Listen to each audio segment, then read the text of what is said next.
some people, poverty and homelessness is one paycheck away, one major expense, unexpected illness, which brings unexpected medical bills. Mother Teresa said, quote, "We think sometimes that poverty is being hungry, naked, and homeless. The feeling of being unwanted, unloved, and uncared for is the greatest poverty. We must start in our own homes to remedy this kind of poverty," end quote.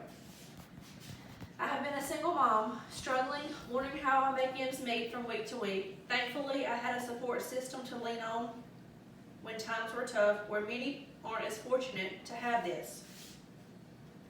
Moving from a small town to Leesburg and working in Albany has been sort of a culture shock. It is nothing to see 5 to 10 homeless people on my way to work. Homelessness is not what most people assume, doing drugs, drinking alcohol, and begging outside of stores, when in reality, homelessness is people who are mentally, physically disabled, veterans who have fought for our freedom, and many of our youth. Today, I'll tell you about homelessness. First about the disabled, second about the veterans, and third about the youth. Let's begin with the homeless population who is considered chronically homeless. Chronically homeless is defined as an individual who has a disability and has experienced homelessness for a year or longer. As the National Coalition to End Homelessness explains, while people experiencing chronic homelessness make up a smaller number of the overall homeless population, they are among the most vulnerable. They tend to have high rates of behavioral problems, including severe mental illness, substance use disorders, conditions that may be exacerbated by physical illness, injury, or trauma.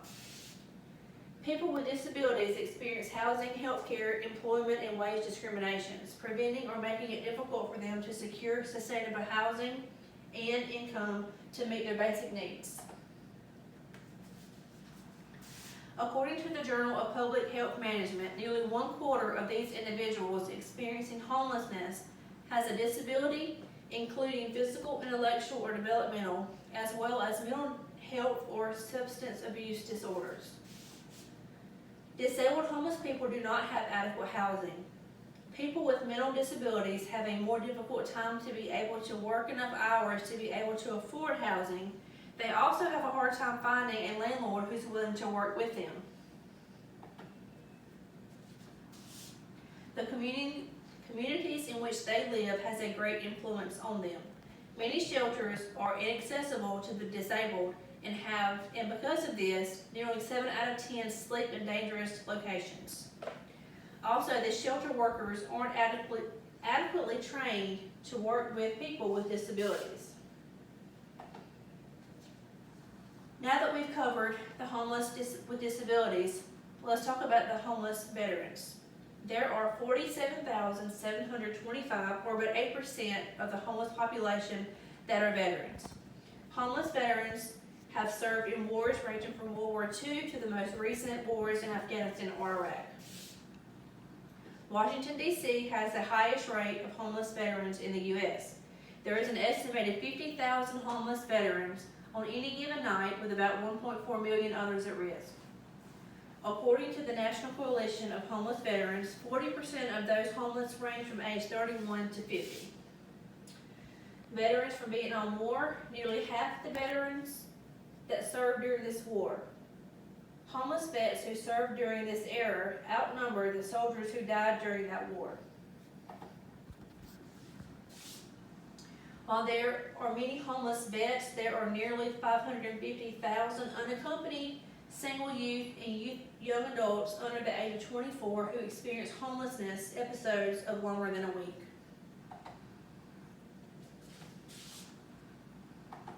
$380,000 of those total number are youth under the age of 18. The National Alliance to End Homelessness explains, homelessness youth are less likely to spend time in the same place as homeless people who are in an older age range. They are often less willing to disclose that they're experiencing homelessness or may not even identify as homeless. They also may work harder to try to blend in with their peers who aren't homeless. Homelessness can have tremendous impact on our youth. Their health, their sense of safety, and their overall development can be affected. They'll experience higher levels of emotional and behavioral problems. They will also have a problem at school. They'll most likely have lower academic performances, repeat a grade, become expelled, or even drop out. The National Center of Housing and Child Welfare state that there are between 1 and 1.7 million homeless youth who have either run away from home or been asked to leave. Our youth in foster care, there are between 11 and 37% of former foster care in youth. Between a quarter and a half experiencing housing instability of some sort after aging out of foster care. Youth with family problems, a disruptive family life is the main reason youth leave home. 70% are forced into unwanted sexual activity by a family or household member. Parental neglect is another reason for leaving. 51.2% were asked to leave by their parent or guardian. In conclusion, homelessness is defined as the state of having no home, caused by lawful evictions, unaffordable housing, fires, PTSD, stress disorder, mental illness, losing a job, no family system, and many other things not listed and can be affected anyone. So the next time you're out with your family and encounter a homeless person, stop and ask yourself, why are they homeless? Have they been a victim of physical abuse? Are they a vet suffering from PTSD? Or are they a runaway teen trying to escape a bad foster care home? Anyone can be homeless, it doesn't discriminate. Before Sylvester Stallone sold his script to Rocky, he was homeless. He sold his dog for $50. A week later, he sold the script and bought his dog back for $3,000.